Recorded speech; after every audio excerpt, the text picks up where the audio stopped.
ಈಗ ಹ್ಯಾ ಮಾಡ್ತೀವಿ ಹೇಳ್ರಿ, ಮದುವೆ ಕಲ್ಲು ಹಾಕ್ಬಿಟ್ಟು ಗೊತ್ತಾಯ್ತು ನಮ್ಗೆ ಯಾರು ಅವ್ರು ಹಾಕಿದ ಕಲ್ಲು. ನಾವು ಬಾವಿ ಇದು ಬೋರ್ ತೋರಿಸಿ ನಾವು ಬಂದ್ಬಿಟ್ಟೆವು, ಇದು ಬೋರೆಲ್ಲ ಚಾರ್ಜ್ ಕಟ್ಬಿಟ್ಟೆವು, ಅವ್ರಿಗೆ ದುಡ್ಡು ಕೊಟ್ಬಿಟ್ಟೆವು, ಎಲ್ಲ ಕೊಟ್ಟು ನೀರು ಬಂದ್ಬಿಡ್ತು. ನೀರು ಬಂದು ಹಿಂಗೆ ಮನೆ ಬಂದು ಖುಷಿಯಪ್ಪ ಭಾಳ ಸಂತೋಷ ಪಡೆದು ಒಳಗಾಗಿ ಮತ್ತೆ ಮರುದಿನ ಹೋಗಿ ನೋಡ್ಕೇನೆ ಇಷ್ಟು ಯಾರೋ ತಪ್ಪನ್ನು ಕಲ್ಕೊಂಡು 4 ಹಾಕ್ಬಿಟ್ಟಿದ್ದಾರೆ. ಯಾರು ಹಾಕಿದ್ರೆ ಗೊತ್ತಾಯ್ತು, ಅವರೇ ಹಾಕಿದ್ರೆ ಗೊತ್ತಾಯ್ತು. ಹ್ಯಾ ಮಾಡ್ತೀರಿ ಈಗ? ದೇವ್ರಿಗೆ ಸ್ತೋತ್ರ ಅಂತೀರ? ಹ್ಯಾ ಮಾಡ್ತೀರಿ? ಹ್ಯಾಂಗೆ ಮಾಡ್ತೀರಿ? ನ್ಯಾಯ ಮಾಡಿ ನೋಡ್ರಿ. ಹ್ಯಾ ಮಾಡ್ತೀರಿ?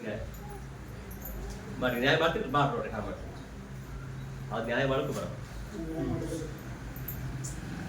ಬಿಡು ಅಂತ ಅಲ್ಲಕ್ಕೂ ಬರೋದು. ನ್ಯಾಯ ಮಾಡೋಕ್ಕೂ ಬರೋಲ್ಲ, ಬಿಡು ಅಲ್ಲಕ್ಕೂ ಬರೋಲ್ಲ. ಅದೇ ಹೊರಗೆ ಕೇಳಬೇಕು, ಹಾಕ್ಬಿಟ್ಟು ನ್ಯಾಯ ಮಾಡ್ತೀರಿ ಅಂತ.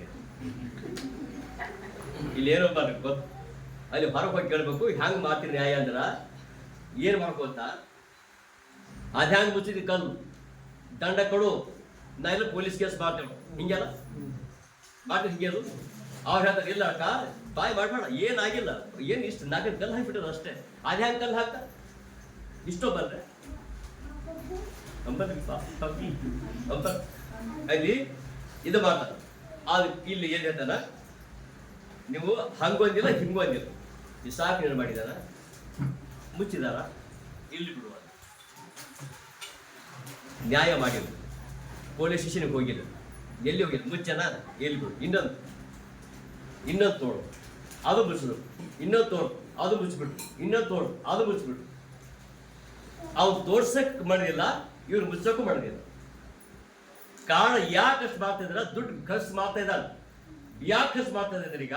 ಈಗ ದುಡ್ಡು ಕೊಡತಾರಲ್ಲಿ, ದುಡ್ಡು ಬೇಕಾದ್ರೆ ರೊಕ್ಕ ಯಾರು ಕೊಡತಾರ ದುಡ್ಡೀಗ? ಅವನು ಬಳಿಯಲ್ಲಿದ್ದು ದೇವರಿಗೆ ಕೊಡ್ತಾ ಇದ್ದಾನೆ. ಹೋಗ್ ಅವ್ನು ಎಷ್ಟು ಮಾಡ್ತಾನೆ ಮಾಡಿ ಹೋಗ್ಬಿಡು, ಎಷ್ಟು ಮಾಡ್ತಾನೆ ಮಾಡಿ, ಮಾಟ ಮಂತ್ರ ಮಾಡ್ತಾನೆ ಮಾಡಿ, ರೋಗ ಬಂದು ಮಾಡಿ, ಅದು ಏನು ಮಾಡ್ತಾನೆ ಕೇಸ್ ಮಾಡ್ತಾನೆ ಮಾಡಿಬಿಡ್ಲಿ. ಅದು ಏನೇ ಮಾಡಿದ್ರು ನಿನ್ನ ಬಳಿಯಲ್ಲಿ ನಾನಿರೋದ್ರಿಂದ ಯಾವ ಕೇಡು ಸಂಭವಿಸುವುದಿಲ್ಲ. ಇಲ್ಲಿ ಹೇಳ್ತಾ ನೀನು ಭಯ ಪಡಬೇಡ, ಇಸಾಕನೇ ಭಯ ಪಡಬೇಡ, ಅಬ್ರಾಹ್ಮನೇ ಭಯ ಪಡಬೇಡ, ಯೆಹೋಶುವನೇ ಭಯ ಪಡಬೇಡ. ಅದೇ ಪರಿಗೆ ಬೈಬಲ್ ಹೇಳ್ತಾ ನಿಮ್ಗೂ ಹೇಳ್ತಾನೆ ಭಯ ಪಡಬೇಡ, ಭಯ ಪಡಬೇಡಿ. ಆ ಭಯ ನೀನು ಪಡಬೇಡ. ಇಲ್ಲಿ ಬೈಬಲ್ ಹೇಳ್ತಾನ ಭಯ ಪಡಬೇಡ, ಭಯ ಪಡಬೇಡ್ರಿ ಕೇಳಿ. ಯಾಕೆ ಭಯ ಪಡುವಂತ ಅವಶ್ಯಕತೆ ಇಲ್ಲ, ಚಿಂತೆ ಮಾಡುವಂತ ಅವಶ್ಯಕತೆ ಇಲ್ಲ. ಆ ದೇವರಿನ ಬಳಿ ಇದ್ದಾಗ ಯಾಕಂದ್ರೆ ಭಾಳ ಜಿಪುಂಡ್ರಾಗಿ ಭಾಳ ಹಿಂಗ ಯಾಕಿರ್ತೇವೆ ಹೇಳ್ರಿ? ಯಾಕೆ ಹಿಂಗೆ ಸುಮ್ಮನೆ ಟೆನ್ಷನ್ ಕುಂತ್ರೆ ಅಲ್ಲಿ ಟೆನ್ಷನ್, ಕುಂತ್ರೆ ಟೆನ್ಷನ್, ನಿಂತ್ರೆ ಟೆನ್ಷನ್, ಅಲ್ಲಿ ಯಾಕೆ ಟೆನ್ಷನ್, ಯಾಕೇನು ಟೆನ್ಷನ್, ಯಾಕೆ ಟೆನ್ಷನ್, ಯಾಕೆ ಚಿಂತೆ, ಯಾಕಾದ್ರೆ ಏನೋ ಸುಮ್ಮನೆ. ಮಕ್ಳು ಏನು ಓದ್ತಾ ಇದಾರೆ, ಮಕ್ಕಳು ಚೆನ್ನಾಗಿ ಓದ್ತಾ ಇದ್ದಾರೆ, ಕೆಲಸ ಇದೆಯಲ್ಲ, ಕೆಲಸಕ್ಕೆ ಸ್ವಲ್ಪ ಇದೆ, ಟೆನ್ಷನ್ ಇದೆಯಲ್ಲ, ಯಾಕೆ ಏನೋ ಗೊತ್ತಿದೆ, ಟೆನ್ಷನ್. ಆದ್ರೆ ಬೈಬಲ್ ಹೇಳ್ತಾನ ಟೆನ್ಷನ್ ಇಲ್ಲ. ಇಲ್ಲಿ ಬೈಬಲ್ ಹೇಳ್ತಾನ ನಿನ್ನ ಅವಶ್ಯಕತೆ ಇಲ್ಲ, ಭಯ ಪಡುವುದು, ಚಿಂತೆ ಮಾಡೋದು ಅವಶ್ಯಕತೆ ಇಲ್ಲ. ಇಲ್ಲಿ ಏನ್ ಹೇಳ್ತಾನ ಭಯ ಪಡ್ಬೇಡ. ಆಮೇಲೆ ಪುನಃ ಲೂಕನ ಬರೆಸುವಂತೆ ಬರಿಗಲ್ಲಿ ಹೇಳ್ತಾನ ಭಯ ಪಡಬೇಡ್ರಿ, ಭಯ ಪಡಿ ಕೇಳಿರಿ. ಆಮೇಲೆ ಓದ ನೋಡ್ರಿ, ಭಯ ಪಡಬೇಡ್ರಿ ಕೇಳಿರಿ. ಸಿಕ್ಕಿಲ್ಲ? ಭಯ ಪಡಬೇಡ್ರಿ ಕೇಳಿರಿ. ಜನರಿಗೆಲ್ಲ ಹೇಗಿದೆ? ಮಹಾ ಸಂತೋಷ. ಅಂದ್ರೆ ಹೇಳ್ತಾನ ಭಯ ಪಡಬೇಡ, ಚಿಂತೆ ಮಾಡಬೇಡ, ಜನರಿಗೆಲ್ಲ ಮಹಾ ಸಂತೋಷವನ್ನುಂಟು ಮಾಡುವ ಶುಭ ಸಮಾಚಾರವನ್ನ ನಿಮಗೆ ತಿಳಿಸ್ತೇನೆ. ಮಹಾ ಸಂತೋಷ, ಇಂಥ ಸಂತೋಷ ಅಲ್ಲ, ಮಹಾ ಸಂತೋಷ. ಮಹಾ ಸಂತೋಷವನ್ನ ನಾನು ನಿಮಗೆ ತಿಳಿಸ್ತೇವೆ ಅಂತ ಹೇಳ್ತಾ ಇದ್ದಾರೆ. ಅಂದ್ರೆ ಮಹಾ ಸಂತೋಷ ನಾನು ನಿಮಗೆ ತಿಳಿಸ್ತೇನೆ.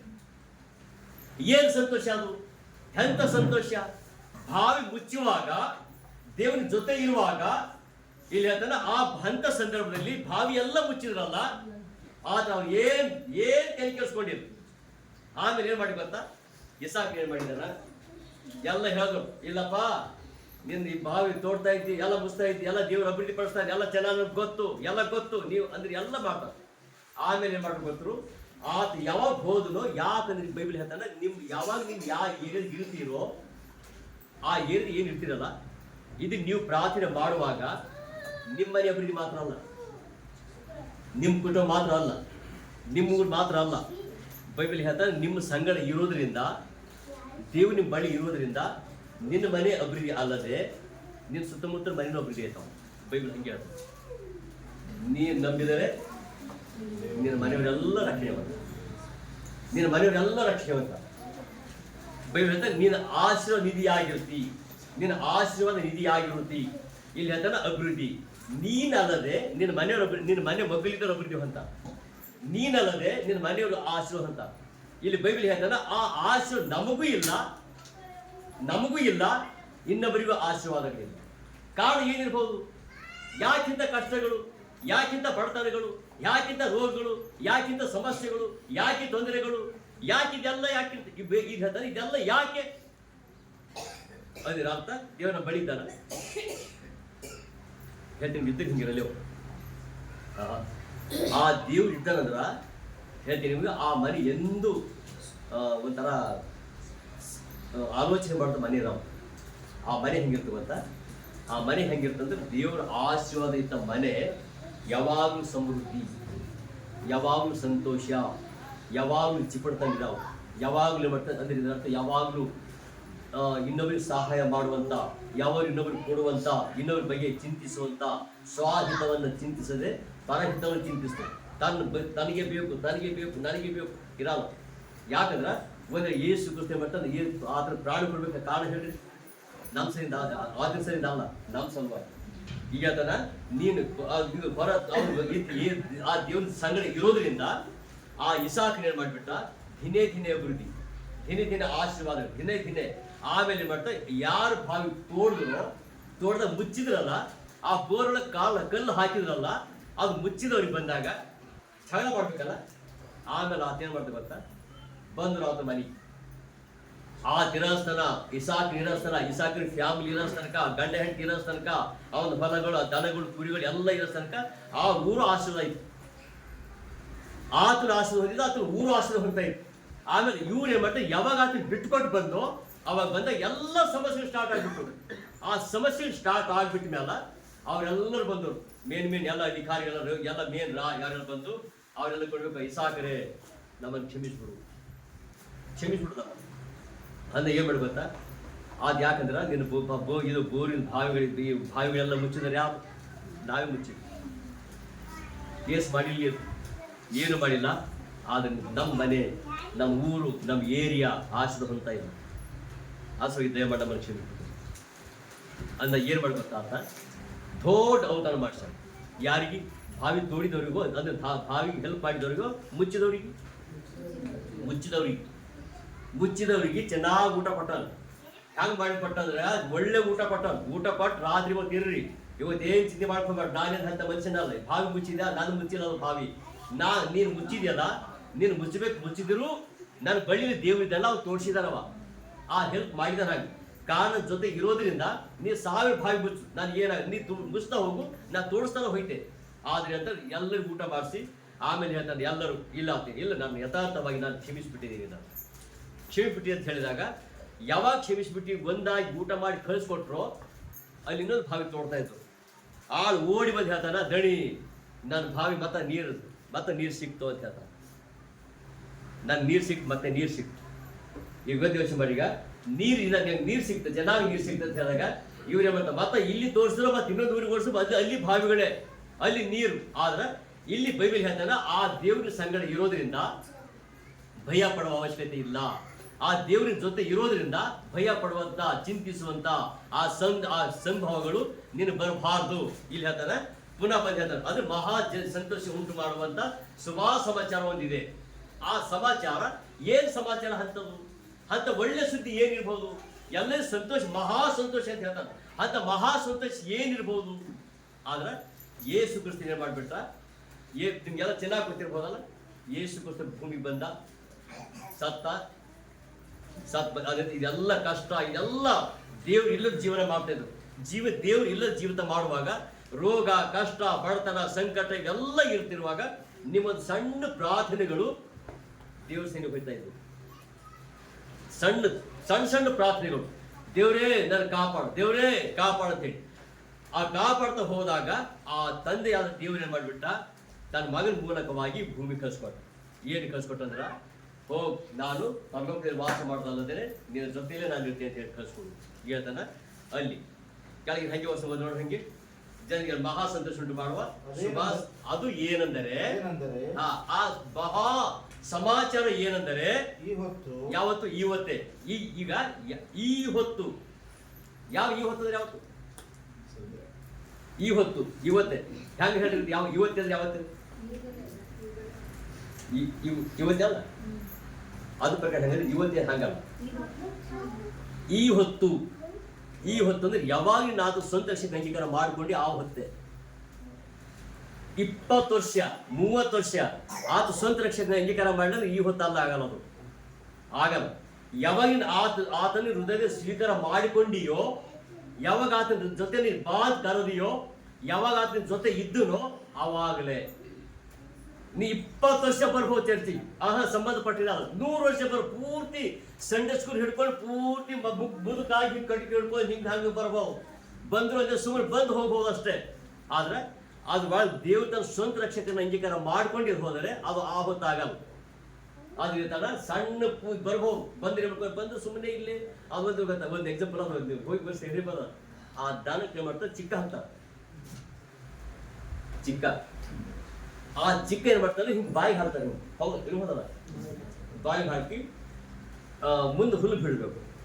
ಎಂತದ ನಮ್ಮ ಕಡೆ ಹಂತಿ ಅಂತಾರೆ, ಈ ಕಡೆ ಅಂತಾರೆ. ನಮ್ಮ ಕಡೆ ಈ ಎಲ್ಲ ಕೆಳಗೆ ಎಲ್ಲ ಜೋಳ ಇರ್ತೀವಿ ತೆನೆಗಳು. ಆ ಜೋಳಗಳಿಂದ ಒಂದು ಸಣ್ಣದ ಒಂದು ದೊಡ್ಡ ಕಂಬ ಹೊಟ್ಟಿರ್ತೀವಿ ನಾವು. ಕಂಬ ಹೊಳಿ ಎದ್ದುಗಳು ಕಟ್ತಿರ್ತೀವಿ, ಹಂತಿ. ಅದೇ ಮಾಡ್ತಾರೆ ಎತ್ತುಗಳೆಲ್ಲ ಸುತ್ತಮುತ್ತ ತಿರ್ಬೇಕು ಹಿಂಗೆ. ಅದು ತಿರುಗುವಾಗ ಏನ್ ಮಾಡ್ತಾರೆ, ಈ ಎತ್ತುಗಳಿಗೆ ಚಿಕ್ಕ ಹಾಕ್ತೀವಿ ಹಿಂಗೆ. ಅದು ತಿರ್ಬಾರ್ದು ಅಂತ ಹೇಳಿ ಹಿಂಗೆ ಬರೀ ಅದು ತಿರುಗುತ್ತಿತ್ತು. ಹಿಂಗೆ ತಿರುಗು ಅದು ಪೂರ್ತಿ ಎಲ್ಲ ತೆನೆಗಳೆಲ್ಲ ಪೂರ್ತಿ ಕಾಳಾಗ ತಿರುಗುತ್ತಿತ್ತು. ವಿನ ಹೋಗಿ ಕಾಳು ತಿಂತಿದ್ವಿ ನಾವು. ಕಾಲ ಹೇಳ್ರಿ ಚಿಕ್ಕ ಇರ್ತದೆ. ಹಂಗೆ ನಾವು ಚರ್ಚಿ ನಾವು ಎಷ್ಟೋ ಸರಿ ಬರ್ಬೋದು, ಎಷ್ಟೋ ಹೋಗ್ಬೋದು, ಎಷ್ಟೋ ಕರೆ ನಾವು ತಲೆ ಚಿಕ್ಕ ಹಾಕ್ಬಿಟ್ರೆ ಏನು ಮಾಡೋಕ್ಕಾಗಲ್ಲ. ಸುಮ್ಮನೆ ಹೋಯ್ತೇವೆ, ಸುಮ್ಮನೆ ಬರ್ತೇವೆ, ಸುಮ್ಮನೆ ಹೋಗೋದು, ಸುಮ್ಮನೆ ಹೋಗಿ ಎಷ್ಟೋ ವರ್ಷ. ಈಗ ಈ ಚೆನ್ನಾಗಿ ಈ ಕಂಬ ಚೆನ್ನಾಗಿ ಗಟ್ಟಿ ಇರ್ತದೆ. ಎಲ್ಲ ಸುತ್ತ ತಿರುಗ್ತದೆ ರಾತ್ರಿ ಎಲ್ಲ. ಈಗ ದಿನ ಎಲ್ಲ ತಿರುಗ್ತಾ ಬಾಯಿ ಕೆಲಸ ತಿರುಗಿ ಬಾಯಿಗೆ ನೊರೆ ಬರ್ತಾ ಇರ್ತದೆ. ಆದ್ರೆ ಏನು ಮುಟ್ಟ. ಈಗ ಅದು ಎಷ್ಟು ವರ್ಷ, 20 ವರ್ಷ ಇರಬಹುದು, ಪೂರ್ತಿ ಸಂಡೇ ಸ್ಕೂಲ್ ಹೋಗ್ಬೋದು. ಒಂದು 70 ವರ್ಷ ಇದ್ರು, 100 ವರ್ಷ ಇದ್ರು, ಅದು ಬರೀ ಚಿಕ್ಕ. ಅದು ಎಷ್ಟು ಬರೀ ಬರ್ತಾ ಹೋಯ್ತಾ ಅಷ್ಟೇ ಇರ್ತದೆ. ಅದಕ್ಕೆ ದೇವರ ವಾಕ್ಯ ಅರ್ಥನ ಆಗಲ್ಲ. ಅದ್ರ ಅರ್ಥ ಅದು ಈಗ ಹೊಟ್ಟಿ ಆ ಎತ್ತುಗಳಿಗೆ ಹೊಟ್ಟಿ ಮೇವು ಬೇಕಾದ್ರೆ ಏನ್ ಮಾಡಿದ್ವಿ ನಾವು? ಚಿಕ್ಕ ತೆಗಿಬೇಕು. ಆ ಚಿಕ್ಕ ತೆಗೆದ ಮಾಡ್ತಾನೆ ಅದು ಚೆನ್ನಾಗಿ ತಿಂತು. ಯಾವಾಗ ಈಗ ಆ ಬೈಬಲ್ ಹೇಳ್ತಾನೆ, ನಾನು ಹೃದಯದಲ್ಲಿ ಸ್ವೀಕಾರ ಮಾಡ್ಕೊಂತ ಅಂದಿಯೋ ಆಗೋತ್ತಿನ ದಿನಾನೇ. ಬೈಬಲ್ ಆಗೋತ್ತಿನ ದಿನ ನೀ 20 ವರ್ಷ ಆಗ್ಬೋದು, 100 ವರ್ಷ ಆಗ್ಬೋದು, ಕೊನೆ ಆಗ್ಬೋದು, ನೀನು ಸಂಡಿಸ್ಕೊಂಡು ಆಗಿರ್ಬೋದು, ಯಾವುದೇ ಇದ್ರು ಯಾವಾಗ ನಾನು ಸ್ವಂತ ರಕ್ಷಕ ಅಂಗೀಕಾರ ಮಾಡ್ಕೊಂಡಿಯೋ ಆ ಹೊತ್ತು. ಈಗ ಈ ಹೊತ್ತೆ ಯಾವಾಗ ಈ ಹೊತ್ತು ನಿಮಗೋಸ್ಕರ ದಾವೀದನ ಊರಿನಲ್ಲಿ ಒಬ್ಬ ರಕ್ಷಕನು ಹುಟ್ಟಿದ. ಈಗ ಹುಟ್ಟಿದ ಯಾರು? ಒಬ್ಬ ರಕ್ಷಕನು ಹುಟ್ಟಿದ. ಆ ರಕ್ಷಕನು ಇಲ್ಲಿ ಹೇಳ್ತಾನೆ ಒಬ್ಬ ರಕ್ಷಕನು ಹುಟ್ಟಿದ. 1000 ಮಂದಿ ರಕ್ಷಕರಲ್ಲ, ಒಬ್ಬ ರಕ್ಷಕನು ಹುಟ್ಟಿದ್ದಾನೆ. ಈಗ ಹೇಳ್ತಾನೆ ಒಬ್ಬ ರಕ್ಷಕನು. ರಕ್ಷಣೆ, ನಿಮ್ಮ ರಕ್ಷಣೆ ಕೊಡುವಂಥವು. ರಕ್ಷಣೆ ಹೇಗಿರ್ತದೆ ಹೇಳ್ರಿ? ರಕ್ಷಣೆ ಕಾಪಾಡುವವನು. ನೀವು ಹೋಗ್ತಿರುವಾಗಲೂ ಕಾಪಾಡುವವನು, ಕೆಲಸಕ್ಕೆ ಹೋಗ್ತಿರುವಾಗಲೂ, ಬರುವಾಗಲೂ, ಮನೆಯಲ್ಲಿ ಕೆಲಸ ಮಾಡ್ತಿರುವಾಗಲೂ, ಪ್ರಯಾಣ ಮಾಡ್ತಿರುವಾಗಲೂ, ಎಲ್ಲಾ ಸಮಯದಲ್ಲಿ ಕಾಪಾಡುವ ದೇವರು, ರಕ್ಷಣೆ ಕೊಡುವ ದೇವರು, ನೀನು ಸಂರಕ್ಷಿಸುವ ದೇವರು, ನೀನು ಕುಟುಂಬ ಪೋಷಣೆ ಮಾಡುವ ದೇವರು ನಿನ್ನ ಮನೆಯಲ್ಲಿ ಅಂತ ಅಂತಿದ್ರ ಅರ್ಥ. ನಿನ್ನ ಮನೆಯಲ್ಲಿ ಇದ್ದದ್ರಿಂದ ಬೈಬಲ್ ಹೇಳ್ತಾನೆ ಯಾವ ಕೇಳು ನೀನು ಸಂಭವಿಸ. ಆ ರಕ್ಷಣೆ, ಆ ಬೈಬಲ್ ಹೇಳ್ತಾನೆ ರಕ್ಷಕರು ಹುಟ್ಟಿದ್ದಾನೆ. ಆ ರಕ್ಷಕರು ಈ ಭೂಮಿ ಬಂದು ಅದು ಹೇಳ್ತಾನೆ ಅದು ಕ್ರಿಸ್ಮಸ್.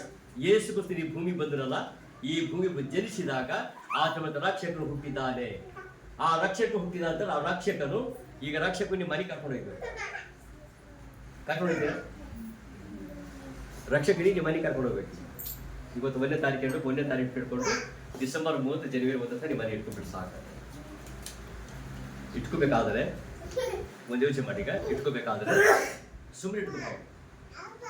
ಯಾಕೆ ನಮ್ಮ ಮನೆಗೆ ಬರಲ್ಲವ ಅಂದ್ರ, ಯಾಕೆ ನಮ್ಮ ಮನೆಗೆ ಬರಲ್ಲ ಬರ್ಲಾದಕ್ಕೆ ಒಂದು ಯೋಚನೆ ಮಾಡಿ. ಈಗ ಬರ್ಲಾರ್ದಕ್ಕೆ ಕಾರಣ ಇರ್ತಾವ.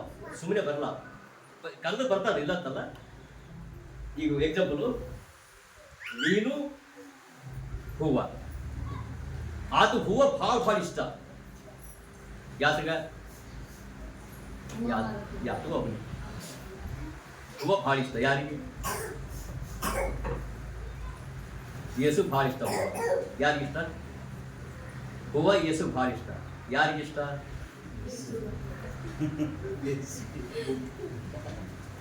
ಪ್ರಾರ್ಥನೆ ಮಾಡಿ ಮುಗಿಸ್ಬಿಟ್ರಿ ಅಲ್ಲಿ.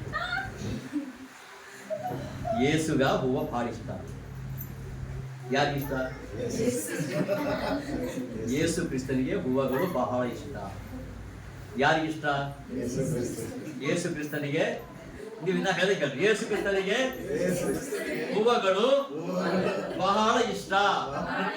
ಯೇಸು ಕ್ರಿಸ್ತನಿಗೆ ಹೂವುಗಳು ಬಹಳ ಇಷ್ಟ. ಆಯ್ತಾ? ಈಗ ಯಾರಿಗಿಷ್ಟ? ಈಗ ಏನಿಷ್ಟ? ಹೂವು ಇಷ್ಟ. ಈಗಿನ ನಮಗೆ ಮೀನುಗಳು ಬಹಳ ಇಷ್ಟ. ಯಾವ ಮೀನುಗಳು? ಕೊಳೆತ ನಾರು ಮೀನುಗಳು ನಮಗೆ ಇಷ್ಟ. ಕೊಳೆತ ನಾರು ಮೀನುಗಳು ನಮಗೆ ಇಷ್ಟ. ಇದನ್ನೇ ಹೇಳಿ ನಾವು ಹೇಳ್ದಂಗೆ, ಕೊಳೆತ ನಾರು ವಾಸನೆ ಬರುತ್ತ ಮೀನುಗಳು ನಮಗೆ ಇಷ್ಟ.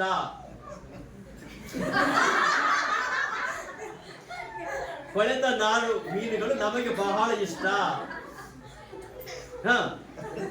ಕೊಳೆತ ನಾರು ಮೀನುಗಳು ನಮಗೆ ಬಹಳ ಇಷ್ಟ. ಇಷ್ಟ ಏನಕ್ಕಂತ ಇಷ್ಟ. ಯೋಚನೆ ಮಾಡಿ, ಯೇಸುಗೆ ಏನಿಷ್ಟ? ಹೂವು ಇಷ್ಟ. ನಮಗೆ ಕೊಳೆತ ನಾರು ಮೀನುಗಳು ನಮ್ಗೆ ಇಷ್ಟ. ಆತನಿಗೆ ಇಷ್ಟ ಇದ್ದಾಗ ಇಲ್ಲಿ ಬಂದು ಕೊಡ್ತಾನ ಆತ. ಯಾಕೆ ಕೊಡೋದು ಹೇಳ್ರಿ? ನಮ್ಮ ಮನೆ ಏನಿದ್ದಾವ?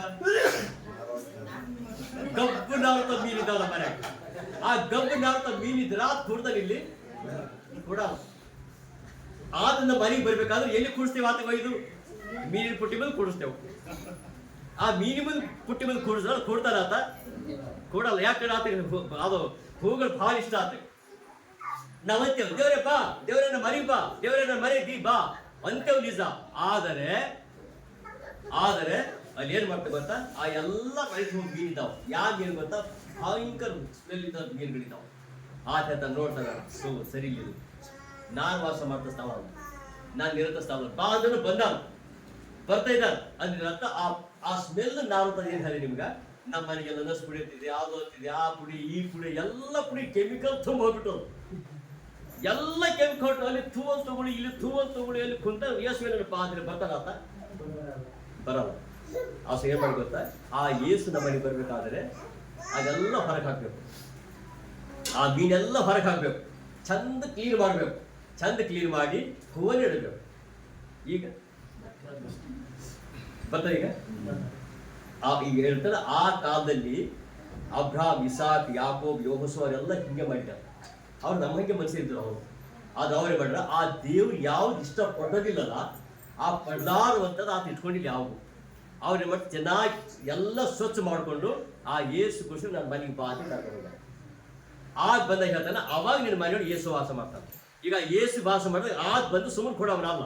ಆಗ ಮತ್ತೆ ನಿನ್ನ ಮನೆಗಳೆಲ್ಲ ಅಭಿವೃದ್ಧಿ ಪಡಿಸ್ತಾನೆ. ಎಲ್ಲ ನಿನ್ನ ಮನೆ, ನಿನ್ನ ಮಕ್ಕಳು, ನಿನ್ನ ಎಜುಕೇಶನ್ ಎಲ್ಲ ದೇವರು ಅಭಿವೃದ್ಧಿ ಪಡಿಸ್ತಾರೆ. ಅದಕ್ಕೋಸ್ಕರ ಯೇಸು ಕ್ರಿಸ್ತ ಯಾಕೆ ಬಂದು ಅಂದ್ರೆ ಈಗ ನಮ್ಮಲ್ಲಿ ಹುಟ್ಟಿ ಬಂದಲ್ಲ, ಹುಟ್ಟಿ ಬಂದಾಗಲೂ ಆತ ಯೇಸು ಕ್ರಿಸ್ತ ಭೂಮಿ ಬಂದ, ರಕ್ಷಕರು ಬಂದ, ಕಾಪಾಡ್ಬೇಕಂತ ಹೇಳಿ ಬಂದ. ಆದರೂ ಈಗ ಏನ್ ಮಾಡಿದಂದ್ರೆ ಈಗ ಆದ ಮನೆಗೆ ಬಂದಿಲ್ಲ, ಮನೆ ಒಳಗೆ ಬಂದಿಲ್ಲ, ಹೃದಯದಾಗ ಬಂದಿಲ್ಲ, ಮನೆ ಒಳಗೂ ಬಂದಿಲ್ಲ, ಹೃದಯದಲ್ಲೂ ಸರಿ ಇಲ್ಲ. ಇಲ್ಲಿ ಬೈಬಲ್ ಹೇಳ್ತೀವಿ, ಇಸಾಕರು ಅವನು ಅಭಿವೃದ್ಧಿ ಮಾಡ್ತಾ ಹೋದಂಗೆಲ್ಲ ಹೊಟ್ಟೆ ಕಿಚ್ಚುಪಟ್ಟರು ಅಂತ ಹೇಳ್ತಾರೆ. ಹೊಟ್ಟೆ ಕಿಚ್ಚುಪಟ್ಟು ಬಾವಿ ತೋರಿಸು. ಅವ್ರು ನುಸ್ತಾ ಬಂದು ಕಾರಣ ಹೊಟ್ಟೆ ಕಿಚ್ಚು ಎಲ್ಲಿ ಸ್ಟಾರ್ಟ್ ಆಯ್ತ? ಒಳಗೆ ಹೊಟ್ಟಿ ಒಳಗೆ ಕಿಚ್ಚದು. ನೀವು ಅನುಭವ ಹೊರಗೆ ಇರ್ತಂತೆ, ಹೊರಗಿರಲ್ಲ. ಇಲ್ಲಿಂದ ಹೊಟ್ಟೆಯಲ್ಲಿದ ಅಲ್ಲ, ಇಲ್ಲೇ ಇದ್ರ ಒಳಗೆ ಕಿಚ್ಚಂದ್ರ ಬೆಂಕಿಯಲ್ಲಿದೆ ಅಂತ ಕರೆಕ್ಟ್. ಅದು ಬೆಂಕಿಯಲ್ಲಿ ಇರ್ಬೇಕಾದ್ರೆ ಅಲ್ಲಿ ಒಳಗಿರ್ಬೇಕು. ಇಲ್ಲಿ ಹೊಟ್ಟೆ ಒಳಗೆ ಕಿಚ್ಚಿದೆ. ಈ ಅದಿದ್ರ ಬೆಂಕಿ ಚೆನ್ನಾಗಿ ಹತ್ತು, ಅಲ್ಲಿ ಚೆನ್ನಾಗಿ ಹೋದ್ರ ಅನ್ನ ಇತ್ತು, ಹೌದಾ? ಬ್ಯಾಳಿ ಕುಯ್ದು ಆಯ್ತ. ಇಲ್ಲಿ ಉಳಿದ್ರ ಇನ್ನೊಂದು ಮನೆ ಸುಡ್ತೇವೆ. ಇಲ್ಲಿ ಹೊಟ್ಟೆ ಕಿಚ್ಚು, ಈ ಹೊಟ್ಟೆ ಕಿಚ್ಚು ಇನ್ನೊಬ್ಬರಿಗೆ ನಾಶ ಮಾಡ್ತು, ಇನ್ನೊಂದು ಮನೆ ಹಾಳು ಮಾಡ್ತು. ಇನ್ನೊಂದು ಮನೆ ಹಾಳು ಮಾಡಬೇಕು, ಕಟ್ಟಬೇಕು, ಹಾಳು ಮಾಡ್ಬೇಕು. ಏನ್ ಮಾಡ್ಬೇಕು? ಹೊಟ್ಟಿ ಒಳಗೆ ಕಿಚ್ಚು. ಈ ಹೊಟ್ಟಿ ಒಳಗೆ ಕಿಚ್ಚಿದ್ದಾಗ ಇಸಾಕನ ಬಾವಿ ತೋಡ್ ಮುಟ್ಟಿಸಿದ್ರಂತ. ಮುಚ್ಚೋಗು, ಮುಚ್ಚು, ಬಾಯಿ ಮುಚ್ಚು. ಯಾಕಂದ್ರೆ ಅವ್ರ ಅಭಿವೃದ್ಧಿ ಆಗಬಾರ್ದು, ಅಭಿವೃದ್ಧಿ ಆಗಬಾರ್ದು. ಅವನ ಅಭಿವೃದ್ಧಿ ಆಗಬಾರ್ದು, ನಾವು ಅಭಿವೃದ್ಧಿ ಆಗಬಾರ್ದು. ಅವನು ಹಾಳಾಗಬೇಕು, ನಾವು ಹಾಳಾಗಬೇಕು. ಅವನು ದರಿದ್ರನಾಗಬೇಕು, ನಾವು ದರಿದ್ರರಾಗಬೇಕು. ಹಾಗಾದ್ರೆ ಅಂಥ ಪರಿಸ್ಥಿತಿ ಇದ್ದಾಗ ದೇವ್ರ ಹೇಳ್ತಾನ, ನಿನ್ನ ಸಂಗಡ ನಾನಿದೆ, ನಿನ್ನ ಜೊತೆ ನಾನಿದೆ. ಎಷ್ಟು ಹೊಟ್ಟಿಗೆ ಚಿದ್ರ ಅಡ್ಡಿಯಲ್ಲಿ ಯೋಚನೆ ಮಾಡಿ. ಈಗ ಅದು ಬೆಂಕಿ ಇದೆ, ಬೇಕಾದಷ್ಟಿದೆ ಬೆಂಕಿ ಇರಲಿ, ಅಗ್ನಿ ಸಮಯದ ಒಂದು ಮಾತು ಹೇಳ್ತಾನೆ, ನಿನ್ನ ಜೊತೆ ನಾನಿದ್ದೆ, ನಿನ್ನ ಸಂಗಡ ನಾನಿರ್ತೇನೆ. ಹಚ್ಚಲಿ ಬೆಂಕಿ ಎಷ್ಟು ಹಚ್ತಾವ, ಅವ್ರು ಹಚ್ಚಲಿ ನಾನು ಆರಿಸ್ತೇನೆ, ಹಚ್ಚಲಿ ನಾನು ಆರಿಸ್ತೇನೆ. ಇಲ್ಲಿ ಬೈಬಲ್ ಹೇಳ್ತಾನ, ಆ ದೇವ್ರ ಸಂಗಡ ಇರೋದ್ರಿಂದ, ಆ ದೇವರಿನ ಬಳಿ ಇದ್ದಾಗ ಎಲ್ಲ ಆಶೀರ್ವಾದಗಳು ಆ ಕೊಡೋದಕ್ಕಾಗಿ ಭೂಮಿ ಬಂದ್ರೆ ಅಂತ ಹೇಳ್ತಾನೆ.